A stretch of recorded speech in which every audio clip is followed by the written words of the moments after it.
First of all, I'd like to thank the Minister for coming into the House at this late hour. I hadn't foreseen having asked about this question with Deputy Fitzmaurice a number of times on the adjournment that we'd have to come in again. I've raised it on the questions of published legislation and so on. I've put down written questions and I keep getting the same answer. I have to say I was very disappointed today when the list of promised legislation was published. And I looked at the list and I looked at the priority legislation to see that this piece of legislation is not on the priority legislation. And then I looked at the list of all other legislation for this session. That's a massive list. And I looked at that list and I found it. So it's in the also rans. And all it says beside it in the right-hand margin is work is underway. Now, I find this extraordinary. My understanding, Count Corley, is that the logistical difficulties of bringing it back in have long been resolved. So all they have to do is bring forward the final stage of the bill back in where it stopped before. Now, there were a number of amendments made in the Shannon, but 11 of them were government amendments, so presumably the government were happy with them, so they just have to bring them back in and put them down on the table and say, can we agree that they're all passed? And that means that we were left with 4 amendments that had been put forward by independent senators and accepted in the Shannon. Now, it baffles me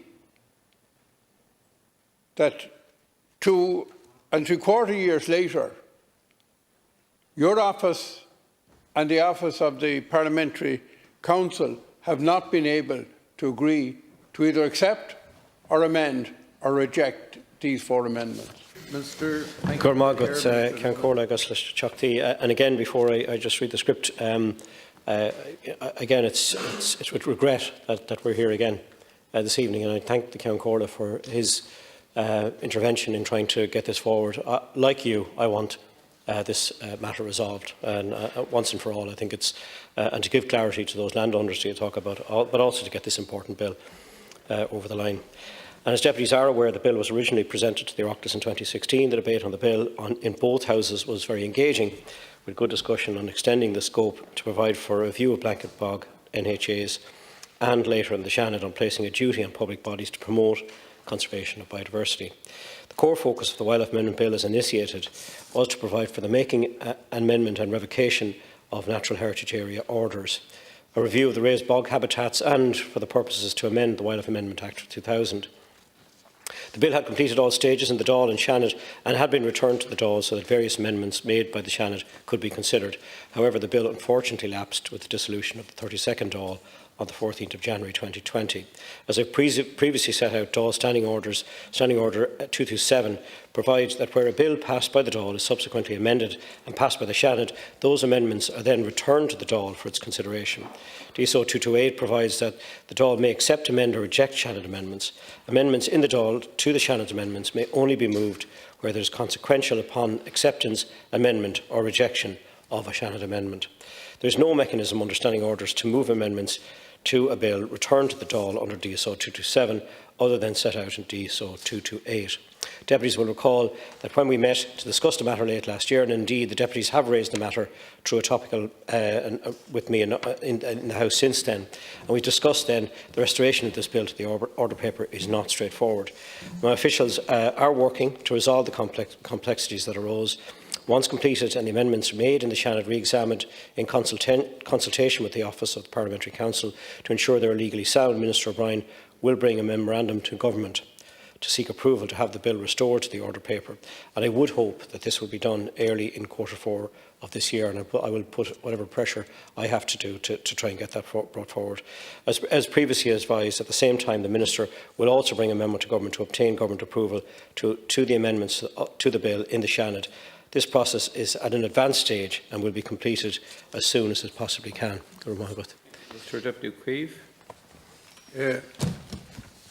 I have to say, I'll nearly be able to put this to music if I had any musical skills now, because we keep getting the same answer. For example, as we discussed then, the restoration of the bill to the order paper is not straightforward. My understanding was that issue was resolved and it is straightforward. You bring back the amendments or make amendments within the relevant standing order to those amendments and you come back in.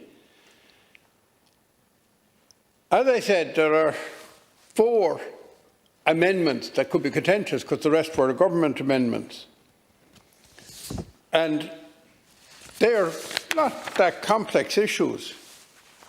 Amendment 2 was tabled by Senator Alice Mary Higgins and Linda Whan and would allow the Minister to propose a site for designation by virtue of its role in carbon sequestration or pollination specifically. Now, you either accept that, reject it or amend it. Don't see the complication there.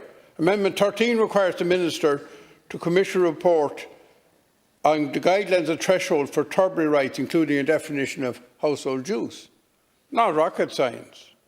Amendment 14 would effectively require the Minister, before making an order to de-designate an NHA, to lay a report before the Oireachtas on the site's condition, restoration and re-wetting potential and so on. And there's one more, if the Council give me a little indulgence, is Amendment 15. Now, let's be clear about it. What we're seeking to give you is the ultimate Aladdin's lamp, because we're giving you new, pristine lands to designate as NHAs in return for degraded NHA bog. And you won't take the Aladdin's lamp when you're getting the new lamp. You must think there's a genie inside. Silence. And I think we also, all of us, acknowledge that Minister Noonan has been nothing but helpful on this matter from the start. Just on the question of process, can I make it abundantly clear that if the bill that we're going to deal with is the return of the bill that had made its way through the House and through the Senate, together with the amendments that were contemplated, that is completely simple and straightforward, no rocket science involved, no complexity. If the government, on the other hand, is going to radically change the bill with a pile of other previously unheard of amendments, that's where the complication would lie. Yeah, and that's not the intention. I think the intention is to try and make this as swift and clean as possible. I appreciate the frustration of the House and both deputies in particular, and of the landowners that you speak about, Deputy. I'll give my assurance, and if it does require us perhaps to sit down again and look at where the obstacles are, I will organise a meeting with both deputies within the next week or so, if that's okay.